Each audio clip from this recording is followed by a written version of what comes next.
Bíblia na carta aos Hebreus.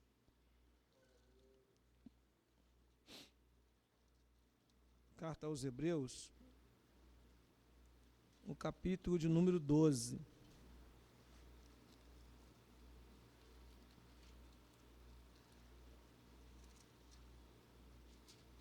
Aos Hebreus, capítulo número 12. Não, vamos fazer uma reflexão, irmãos. Não vamos tentar não ser muito extenso, mas sem perder aqui a qualidade, né, daquilo que vamos falar. Aos Hebreus, no capítulo de número 12.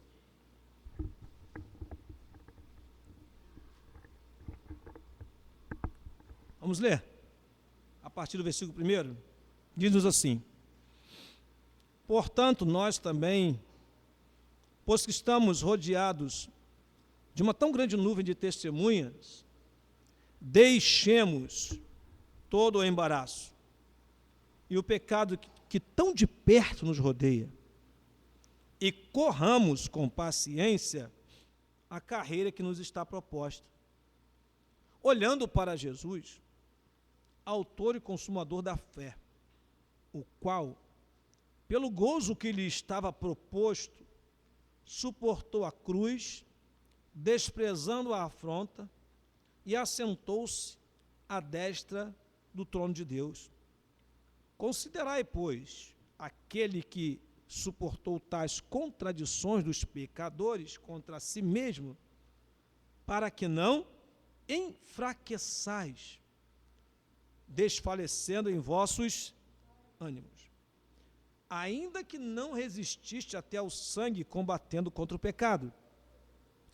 E já vos esqueceste da exortação que argumenta como filhos: filho meu, não desprezes a correção do Senhor, e não desmaies quando por eles foreis repreendido. Porque o Senhor corrige a quem ama e açoita a qualquer que recebe por filho. Se suportais a correção, Deus vos trata como filhos. Porque que filho há a quem o pai não corrija? Mas, se estáis sem disciplina, da qual todos são feitos participantes, sois então bastardos e não filhos. Além do que, tivemos nossos pais, segundo a carne, para nos corrigirem, e nós os reverenciamos. Não nos sujeitaremos muito mais ao Pai dos Espíritos para vivermos? Porque aqueles, na verdade, por um pouco de tempo, nos corrigiam como bem lhes parecia, mas este, para nosso proveito, para sermos participantes da sua santidade. E, na verdade, toda correção ao presente não parece ser de gozo, senão de tristeza, mas depois produz um fruto pacífico de justiça nos exercitados por ela.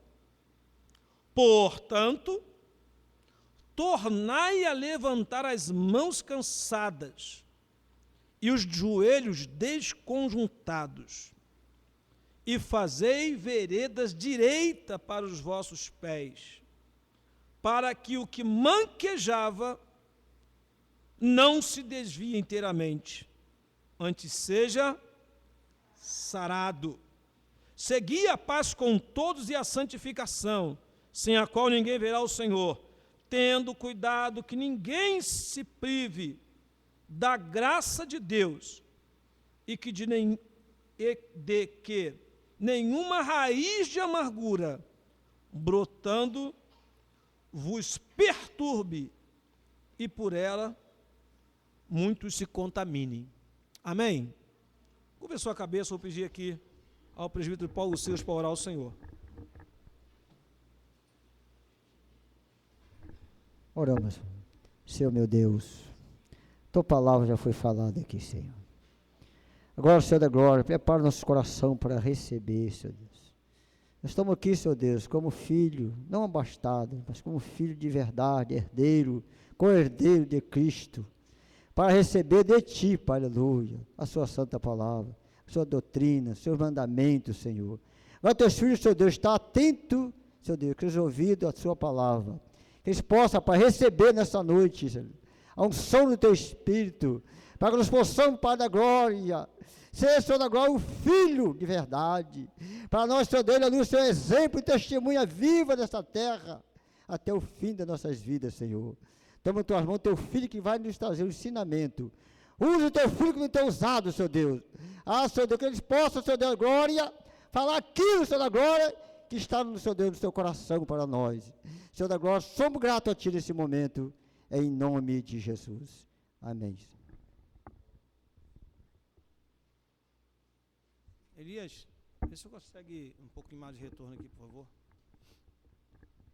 Irmãos, esse texto um pouco extenso até que nós lemos, estava meditando nesse texto, e eu vejo aqui nesses versículos que lemos, poderíamos dividir aqui em 3 partes esse texto. Primeiro, nós temos até o versículo 4, um estímulo, um incentivo, uma motivação a ir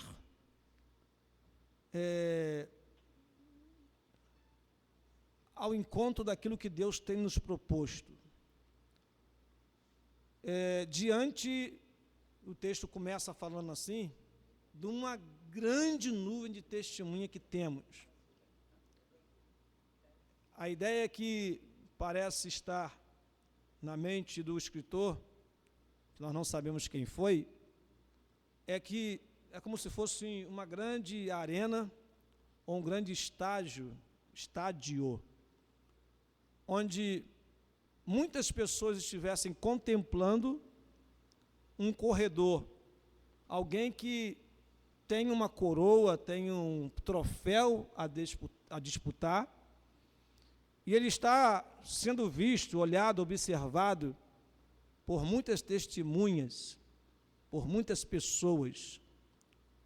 Hoje, com os meios eletrônicos, né, é possível acompanhar os jogos em qualquer parte do mundo e por todos os lugares do mundo onde está espalhado a rede internacional. As testemunhas ou as pessoas que assistem, que observam, é de um número muito maior do que anteriormente. Se bem que esse texto, quando ele começa assim dizendo, portanto, nós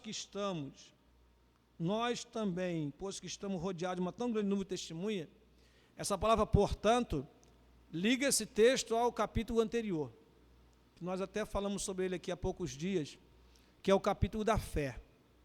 E aí alguns estudiosos, né, da Bíblia, e a gente dobra, né, o joelho diante deles, né, a gente respeita os que estudam, que pesquisam, dizem que essas testemunhas podem ser os heróis da fé, os homens que deixaram a sua marca na história, tanto do Antigo Testamento quanto do Novo Testamento. Os heróis da fé eram homens, se você olhar aí, dá uma olhadinha só, Hebreus 11, versículo 32, não vou ler todos, só para os irmãos entenderem o contexto. Diz assim, ó, e que mais direi? Faltar-me-ia tempo contando de Gideão, de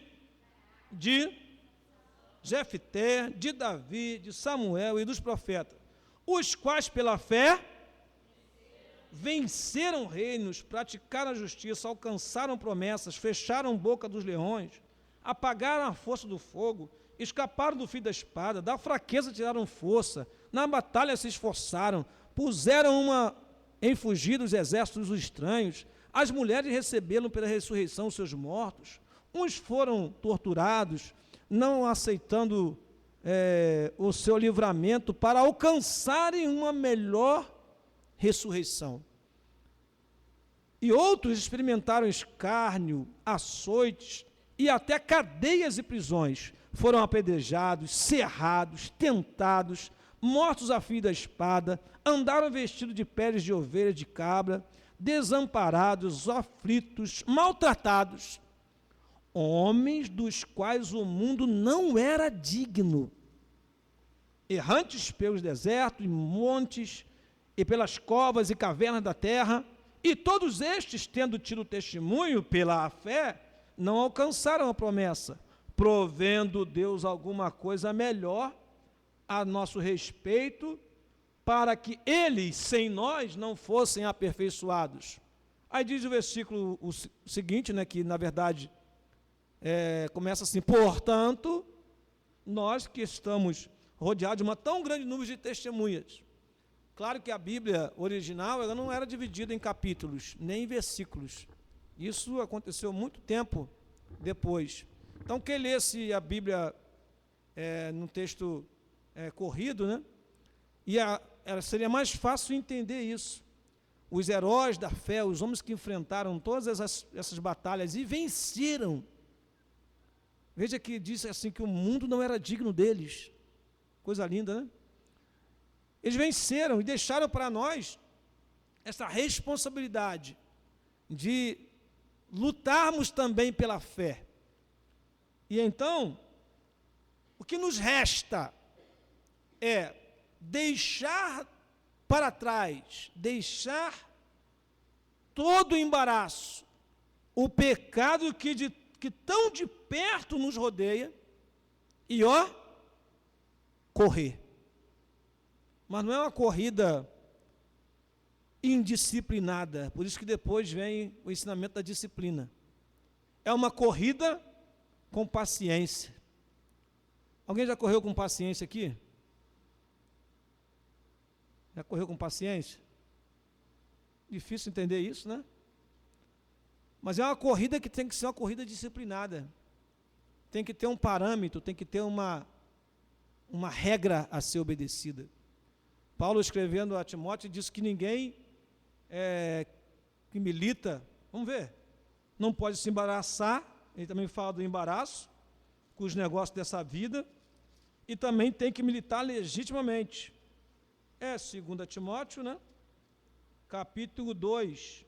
2 Timóteo, capítulo 2. Diz assim a palavra do Senhor.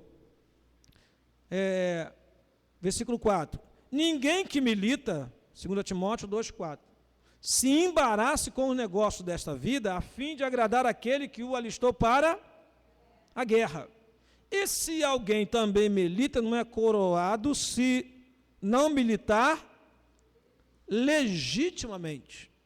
Então é preciso ter legitimidade, é preciso obedecer às regras. Bom, voltando aqui para o nosso texto de Hebreus 12, então é correr com paciência a carreira que nos está proposta. Aí eu pergunto aos irmãos, será que nós temos noção nítida, clara, da carreira que nos está proposta? Você tem, irmão? Clareza, sabe muito bem o que está proposto para você? Sabemos ou não sabemos? Sabemos, irmã Leila? O que está proposto para nós, irmã Leila? Diga para nós. O céu de glória? A carreira que nos está proposta, ou o caminho que está preparado para nós, tem um alvo, não tem? Olha o que diz o texto. Corramos com paciência a carreira que nos está proposta. Qual é o exemplo que o escritor aos Hebreus deixa para nós? Quem é a referência? Jesus. O que fez Jesus? Olhando para Jesus, ele é o quê? Autor e... Não é consumidor não, tá, irmão? Consumador é aquele que consuma. Consumidor é aquele que consome. Jesus não consome a nossa fé. Ele consuma, ou seja, a nossa fé começa nele e termina nele. A nossa carreira começou em Jesus e termina em Jesus. Começou com a salvação em Jesus e termina em nós encontrarmos Jesus e vivemos com Ele para todo sempre. A nossa fé começa nele e termina nele. Tem até um hino da harpa que às vezes a gente não entende, né? Eu desejo, ó Deus, em Jesus habitar, pois minha alma suspira por ti, de valor em valor, e na fé aumentar, para que vejam Cristo em mim. Então é Cristo em nós, é Cristo nos alimentando, nos dando fé, coragem, sendo a nossa referência. É assim que nós vamos percorrer a nossa carreira. Aleluia. Diz assim o texto: olhando para Jesus, autor e consumador da fé, o qual, pelo gozo que lhe estava, qual era o gozo que estava proposto a Jesus? Qual era? Vamos ver aqui o texto, entender? O gozo que lhe estava proposto, o que ele fez? Ele suportou desprezou e assentou-se glória a Deus. Ele disse em Apocalipse o seguinte: ao que vencer, eu lhe concederei que se assente comigo no meu trono. Glória a Deus. Então nós temos essa esperança, irmão. Jesus, pelo gozo que lhe estava proposto, pela alegria que lhe estava prometida, e aí é um grande problema da cristandade hoje, né, do cristianismo, ou do evangelho, vamos dizer assim, é que nós, pregadores, ensinadores, pastores, estamos querendo antecipar o céu, trazer o céu para a terra, trazer o futuro para o presente, e prometer às pessoas que tudo vai acontecer no presente. É mentira, irmão. É falsidade. É engodo de pregador para encher a igreja com palavras triunfalistas. O nosso gozo que está proposto, irmão, é o céu de glória. Aqui é carregar a cruz, suportar a afronta e ir embora na sua carreira. Amém? Eu pergunto aos irmãos que estão aqui nesta noite: como é que está o ombro aí? Está suportando a cruz? Está pesada? Tem gente que quer trocar a cruz pela coroa aqui na terra. Aqui na terra não tem coroa não, irmão. A nossa cidade está no céu, diz a Bíblia, Filipenses 3, 20 e 21. A nossa esperança está nos céus, o nosso galardão está no céu, a nossa casa está no céu. Não está? Não diz a Bíblia isso? Então o que você está querendo neste mundo? Deste mundo. Há um gozo que nos está proposto. Então as pessoas trazendo o céu para a terra, estava dizendo o seguinte: olha, você não tem que buscar nada, você não tem que esperar nada, suportar nada. Para que cruz? E aí o evangelho que se prega é um evangelho sem cruz, porque o evangelho é um evangelho de coroa e não de cruz. Mas não é isso que a palavra de Deus nos diz. Nós temos uma carreira, nós temos uma trajetória a seguir. E o nosso parâmetro é Jesus Cristo. Ele disse o seguinte, olha, aqui o escritor: este Jesus, o nosso Jesus, suportou a cruz, desprezou a afronta. Não foi fácil, irmão. Você já pensou? Pensa direitinho. Você, pensa, se coloca no lugar de Jesus, só um minutinho. Você ali, você que fez, diz a Bíblia, que todas as coisas foram feitas por Ele. E sem Ele, nada que foi feito se fez. Você fez a madeira onde você está sendo pregado. Você fez o chão onde você está sendo crucificado. Você fez o homem que está te insultando. Você fez um homem que prepara uma coroa de espinho, espinho esse que você mesmo fez, porque todas as coisas foram feitas por Jesus, coloca na sua cabeça, pega uma cana que você também fez, e bate na sua cabeça. Tu não é rei? Então está aí a sua coroa. Cuspe, escárnio. E a Bíblia diz que como ovelha muda, foi levado ao matadouro, mas ele não abriu a sua boca. Foi fácil para Jesus suportar isso tudo? Não foi fácil, irmão. Não foi fácil. Eu não digo nem Jesus levantar a mão, era só Jesus piscar o olho e dizer, morre. Se Eliseu, se os homens, os profetas de Deus, falaram assim, se eu sou homem de Deus, desça fogo do céu e consome esse capitão e os seus 50. Pum, morreu. Aí veio outra turma, e o homem de Deus levanta a voz de novo e diz, se eu sou homem de Deus, o que Jesus não podia fazer com aquele povo todinho ali ao seu redor? Mas ele suportou a cruz. Glória a Deus. Eu acho bonita essa expressão, desprezar a afronta. Se alguém te afronta, despreze a afronta. Tem gente que valoriza a afronta. Tem gente que pega a afronta e acha que aquilo é Deus, ou aquilo vai levar ele à destruição, porque fulano falou, me amaldiçoou, me aborreceu, mas fulano falou, mas ele não podia falar isso, irmão. Despreza a afronta. Sabe por quê? Porque há um gozo, há uma alegria, há um prazer, uma recompensa que te aguarda na sua trajetória de vida. E você não pode ficar se embaraçando com o pecado, se embaraçando com outras coisas. Você precisa correr. Aleluia. Você precisa correr.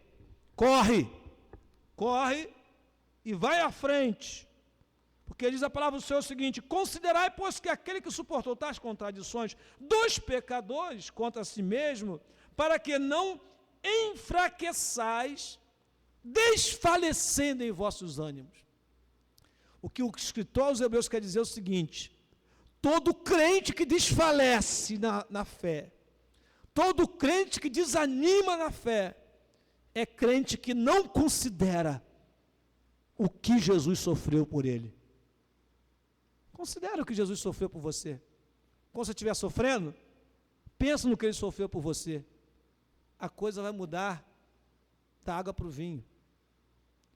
Infelizmente, nós desfalecemos nossos ânimos, porque nós nos esquecemos que alguém sofreu por nós, que alguém morreu por nós, para nos dar a bendita salvação. E a segunda parte da palavra aqui, irmãos, e a hora passa rápido, diz respeito à disciplina. Aí o texto fala assim, e já vos esqueceste da exortação que argumenta convosco como filhos? Filho meu, não despreze a correção do Senhor, e não desmaies quando por ele for repreendido, porque o Senhor corrige o quê? Ama. E açoita qualquer que recebe por. Então, irmãos, a carreira que nos está proposta, ela não vem sem disciplina, ela vem com disciplina, ela vem com correção. A palavra correção e repreensão, ela está muito presente no livro dos Provérbios. As repreensões da correção são caminhos de vida. Então, o escritor aos Hebreus está dizendo assim, olha, não desprezes a correção. Você tem que desprezar a afronta. Mas a correção, você tem que se apegar a ela. Você tem que aprender a ser corrigido. Porque o Senhor corrige a quem ama. A correção hoje em dia é muito mal entendida. Quando você corrige, aí eu faço uma distinção entre essas duas coisas, porque o que é corrigir e o que é repreender. O que é corrigir, o que é repreender. Vou falar para você entender, se é que você não entende. Repreender é advertir, é chamar a atenção. Você vê um filho fazendo uma coisa errada, você repreende. Não faça isso. Você está repreendendo. Repreender é altear a voz. É mostrar a sua autoridade. Então Deus é aquele que repreende. Mas Deus é aquele que corrige. E o que é correção? A correção é mostrar que aquilo que está sendo feito é errado e apontar o caminho certo. Então Deus corrige, ou seja, Deus mostra o caminho, como nós cantamos aqui aquele hino tão lindo, 141, e eu vejo no Salmo 139, nas últimas palavras do salmista, um desejo de correção. Será que você tem esse desejo, irmão, de correção? Tem gente que não quer ser corrigido, mas nós precisamos ter desejo de ser corrigido.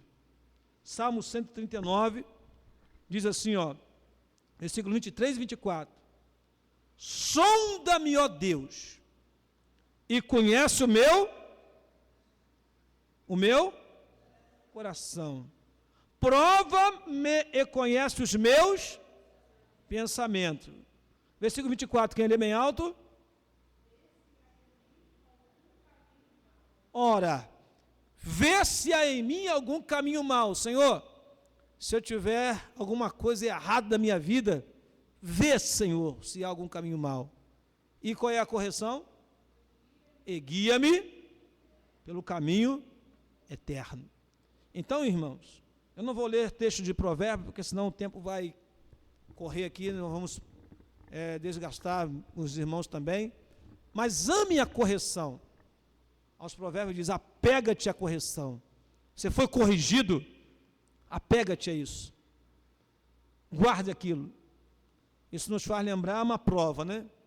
Você quando faz uma prova, é claro, você entrega a prova pensando que está tudo certinho, né? Ou quase certo. Tem coisas que você tem certeza que não está certo. Aí você, quem sabe, né? Eu não acerto assim mesmo, vou chutar, dizem alguns, né?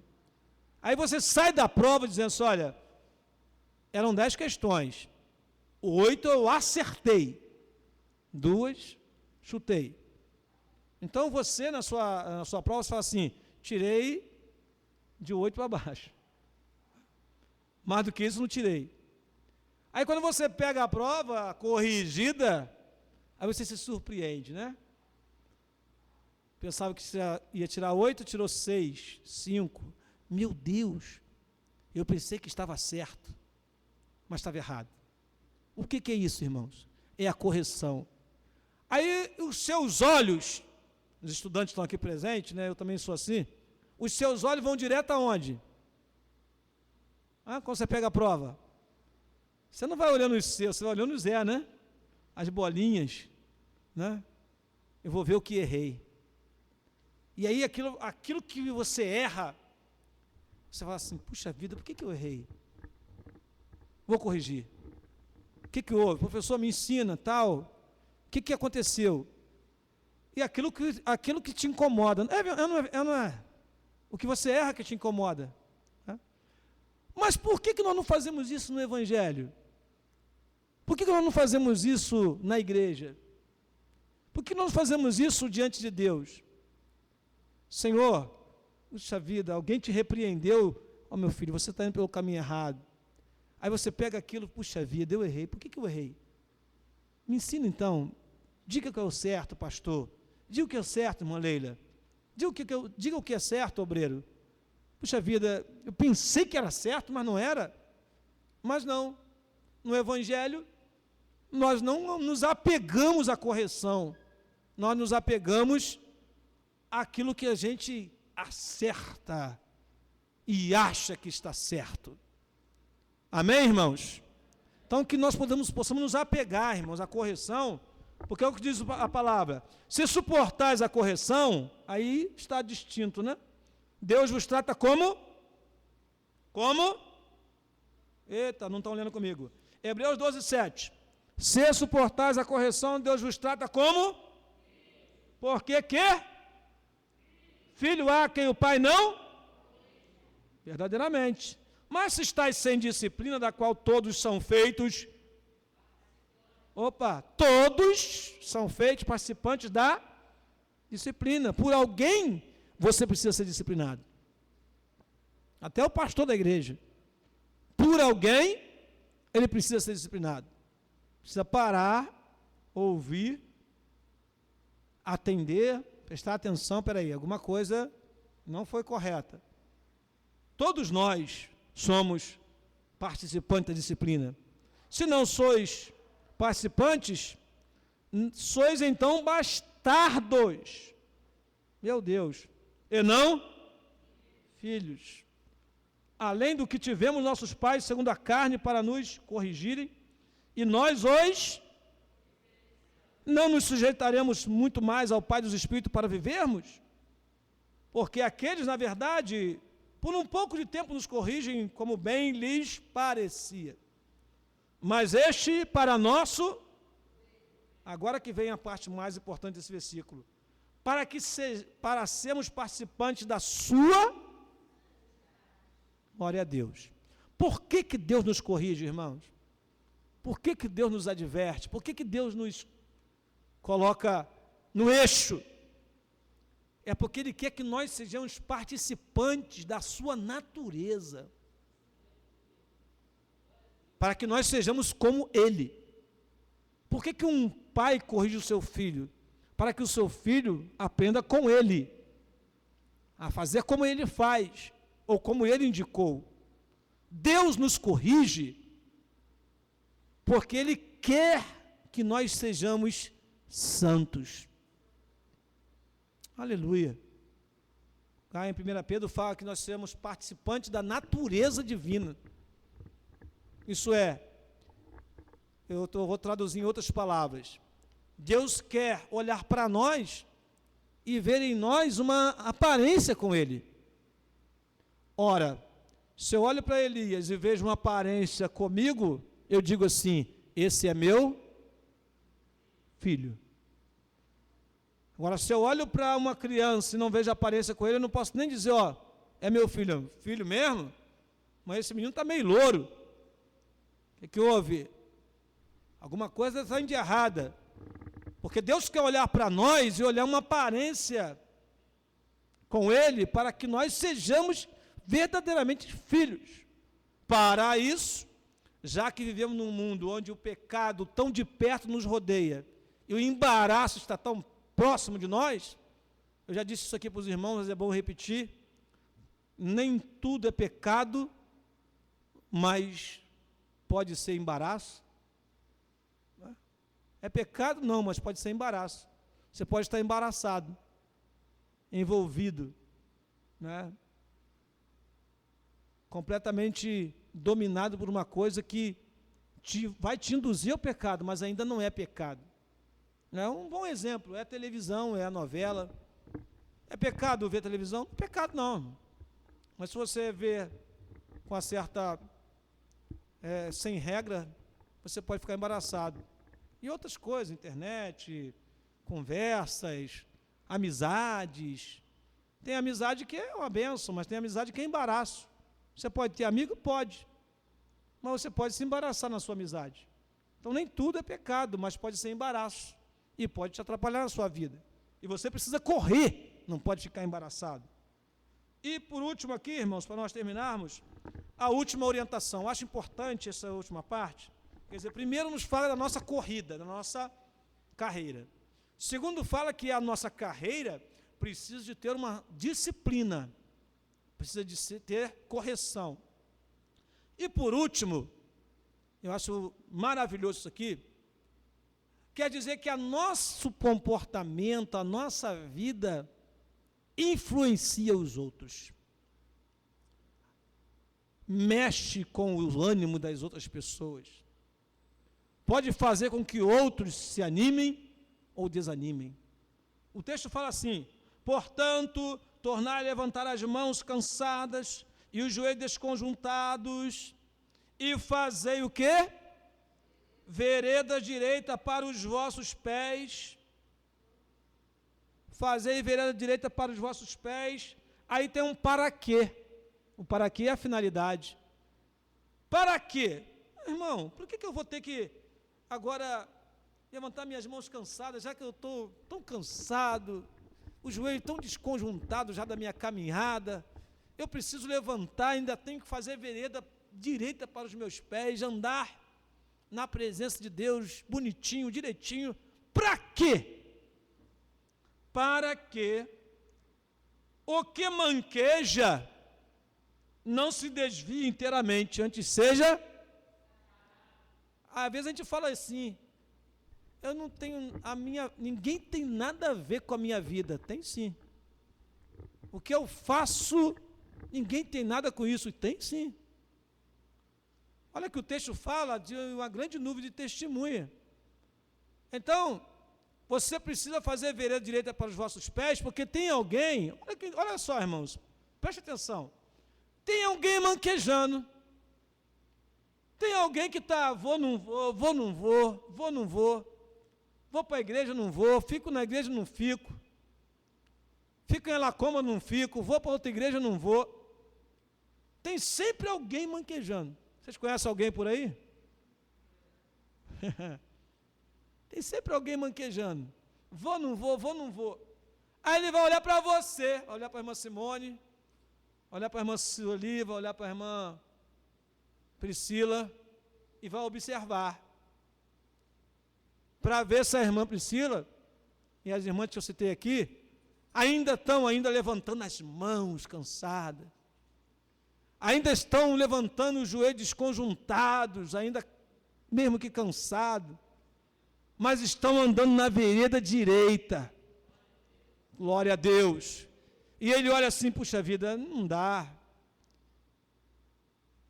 Se ele olhar e ver outra coisa, caminhos tortuosos, e vai dizer assim, ninguém anda direito na igreja mesmo, por que eu vou andar? Não tem ninguém fiel mesmo? Aí você fala, mas irmão fulano,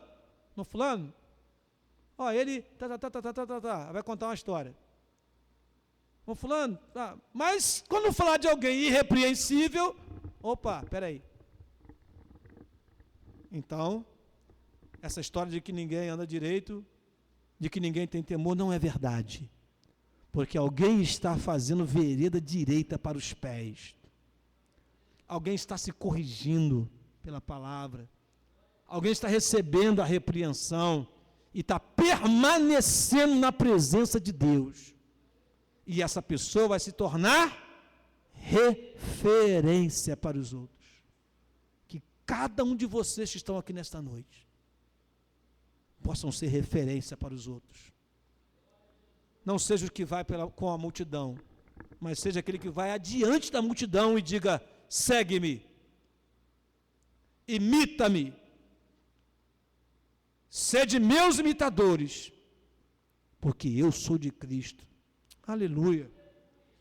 Então, aquele que manqueja, se ele ver e notar que aquela pessoa já era, antes ele era fiel, mas olha só, já não é mais aquele crente, já não ora mais, ele vai desviar inteiramente.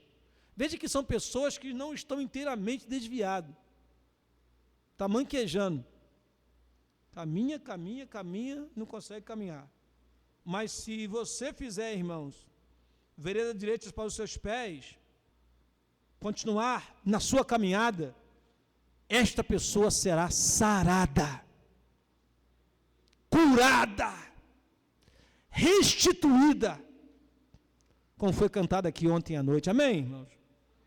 Aí diz, seguir a paz com todos e a santificação, sem a qual ninguém verá A gente dá muita ênfase à santificação, sem a qual ninguém verá o Senhor. mas a gente se esquece do início do versículo, que é o quê? Seguir a paz com todos. O que eu tenho a ver com a vida? O que os outros têm a ver com a minha vida? O que eu tenho a ver com a vida dos outros? Meu irmão, você precisa seguir a paz com todos. Você está em paz com todos dessa igreja? Amém? Sim ou não? Seguir a paz com todos. Porque não adianta você buscar a santificação se você está em guerra, em conflito com um irmão. Pode isso?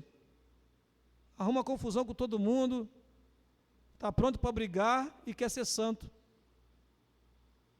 Né? Aí, irmãos, é aquela história, aí tem gente que esquece que não adianta ter santidade no exterior se o interior está podre. Não adianta. Então, seguir a paz com todos. Então, o conselho é que sejamos pacíficos, que sejamos cordiais, que tenhamos paz uns com os outros. Olha o versículo 15, irmãos. Tendo cuidado de que ninguém se prive da graça de Deus e de que nenhuma raiz de amargura brotando vos perturbe, e por ela muitos se contamine. Mais uma vez eu pergunto, o que eu tenho a ver com a vida dos outros? Muita coisa. Você é a igreja. Ah, mas eu posso falar o que quero, a hora que quiser. Não, senhor. Cuidado, porque você pode, com a sua falta de cuidado, privar alguém da graça de Deus. Que coisa, né? Com a sua falta de cuidado, você pode fazer com que alguém perca a graça de Deus na sua vida. Aí diz assim, e de que nenhuma raiz de amargura. O que é raiz de amargura? Alguém sabe? Falamos aqui na semana passada sobre malícia, ira, cólera, não foi? Que tem que sair de dentro de nós. E sermos revestidos de entranha de misericórdia, humildade. Então, não deixe, irmão, em nome de Jesus, não deixe, em nome de Jesus, não deixa que no seu coração tenha nenhuma raiz de amargura, porque isso pode brotar, e quando brotar, sabe o que vai acontecer? Primeira coisa que vai acontecer, vai te perturbar. Pode procurar um crente perturbado aí. Você deve conhecer uns 10 por aí, né? Uma dúzia. Procura um crente perturbado. Sonda a vida dele. Você vai ver que é crente rancoroso, amargurado de espírito, aborrecido. Aí você fala assim, meu Deus, esse crente é muito perturbado, mas é mesmo. Porque ele deixou a raiz de amargura brotar dentro dele. Então, primeira coisa que faz é ele ser um crente perturbado. Ainda bem que nessa igreja não tem, irmão? Fala que tem não, senão a gente vai querer saber quem é. Mas não pode deixar, irmãos, porque você, ao invés de ter paz com todos e buscar a santificação para poder ver o Senhor, você vai perder a primeira, como é que eu posso dizer? O primeiro tipo de paz que nós devemos ter. A primeira paz que nós devemos ter, qual é? Paz, não entendi. Interior. Equilíbrio aqui dentro. Se eu não tiver paz comigo, não vou ter paz com Deus e muito menos com o irmão. Então, a primeira coisa, ter paz interior, sem perturbação. Aleluia. Seu coração está assim, irmão, sem perturbação? Zen, em paz. Glória a Deus. Mas se você ficar perturbado, sabe o que vai acontecer? Por ela, por essa raiz de amargura, muitos se contaminam. Isso é, para nós terminarmos aqui a palavra dessa noite, são 3 coisas que nós falamos aqui nesse texto, né? Primeiro, temos uma carreira a percorrer. Nossa referência é Cristo. Somos rodeados de testemunhas, mas nós não vamos olhar para quem está ao nosso lado, muito pouco o pecado que estão de perto nos rodeia. Vamos olhar para Jesus e saber que essa carreira, ela é feita correndo com paciência. E aí é preciso disciplina, correção, para sermos tratados como filhos. E como filho de Deus, espelhando Deus para os nossos irmãos, o nosso comportamento vai mudar o comportamento dos outros. A nossa atitude vai mudar a atitude dos outros. Hoje em dia, o individualismo está perturbando tudo, família e principalmente a igreja. Mas alguém está de olho em você. Eu me lembro de uma palavra da irmã Gisela, certa vez na matriz, ela disse, no aniversário do pastor Samuel: Pastor Samuel, nós amamos o Senhor e nós estamos de olho no Senhor, porque nós acompanhamos o seu ministério, conhecemos o Senhor desde o Barro Almerindo. Eu achei aquela palavra tão linda que guardei no meu coração. Então alguém está nos acompanhando de longe, alguém está olhando, lá vai a irmã Leila, lá vai o irmão Daniel. Eu sempre digo aos irmãos, a vida do crente é tão previsível. A pessoa sabe a hora que você sai de casa, a hora que você volta, e sabe se você é crente ou se você não é. E aí, até mesmo dentro da igreja, o seu comportamento vai mudar o comportamento de outros. Ouvi de um irmão, não vou falar o nome dele, esse dia uma palavra muito interessante, mexeu com o meu coração. Depois daquele culto da virada, o irmão, diante de tudo que nós apresentamos aqui, o irmão disse: irmão, graças a Deus, tem uma hora que a gente pensa até em desanimar, mas vem essas coisas que o Senhor traz, que mexe com a gente fica assim, não tem como não ficar animado diante do valor da forma tão dedicada que nós estamos dando à igreja, o tratamento. Eu achei essa palavra interessante, irmão, porque tem muita gente por aí que já está chutando balde, como alguns falam, chutando o pau da barraca, e deixando a obra de Deus despencar ladeira abaixo, para ver o que sobra lá embaixo. Mas nós não, irmão, nós queremos, eu e os irmãos aqui, nós queremos tratar com zelo as coisas de Deus, porque nós estamos sendo observados, e a nossa atuação, a nossa atitude, o nosso comportamento, está mexendo com alguém, está animando alguém. Glória a Deus.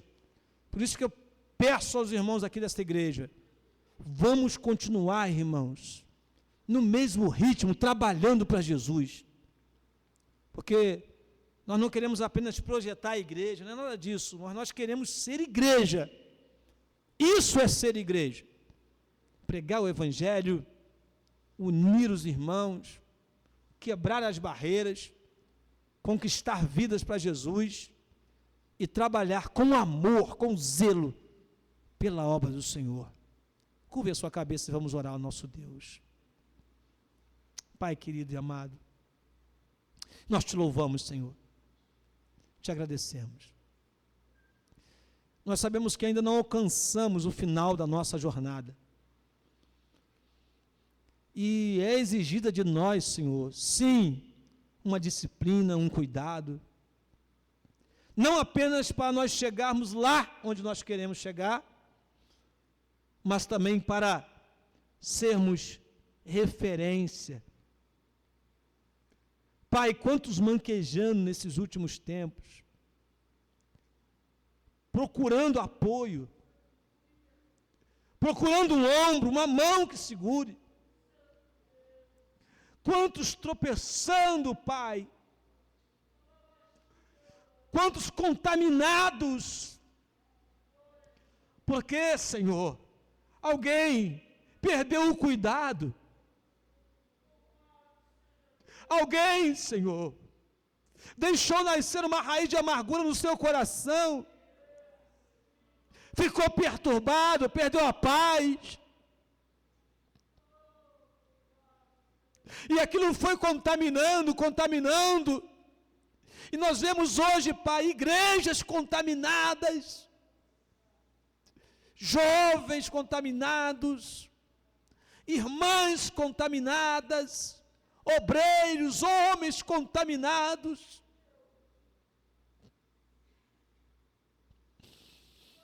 Mas Deus tenha misericórdia de nós. Tenha misericórdia de nós, Senhor.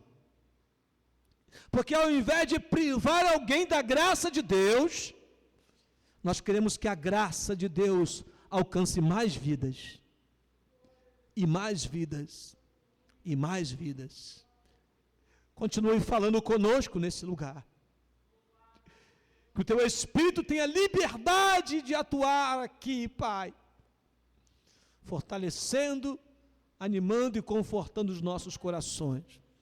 É a nossa oração, no nome de Jesus. Amém e amém.